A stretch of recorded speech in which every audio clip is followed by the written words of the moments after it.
wabarakatuh, my friends. Waxaan ka warmi doonaa maanta cashirkeenu ku saabsan yahay cudurka dilaaga coronavirus. Horanta waxa uu ka bilaabmay cudurkaniga China, gaar ahaan magaalada Wuhan.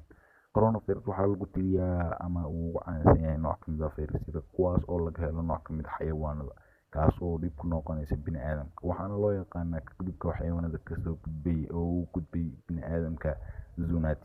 Corona waa mid ka mid ah fayrasyada ka gudba xayawaanka una gudba dadka, waxaanu ku sababaa fayraskani marka hore dadka xanuun aan dhib lahayn sida durayga, sidoo kolba uu korayo ama uu jidhka ugu faafayo. Kadib qofku waxa uu ku sababayaa inuu naqasku ku dhago, kadib qofku waxa ku imanaysa inuu dhinto. Waxa uu yahay fayraskani cudur loo yaqaano influenza oo ay isaga yihiin xumada badan, dhuun qalaylka iyo madax xanuunka. Dadkii dhakhaatiirta ah ee baadhay xanuunkani halka uu ka yimaaday waxay isku waafaqeen inuu ka yimi ama uu ka bilaabmay suuq lagu cuni jiray xayawaanada iyo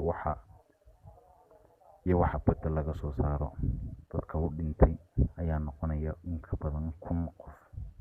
Dadka qaba cudurkani ayaa noqonaya iyaguna 34,000 oo qof. Tirada ugu badan ee ilaa hadda la xaqiijiyay dhakhaatiirtii u dhimatay cudurkan daraadeed ayaa ah 14 dhakhtar.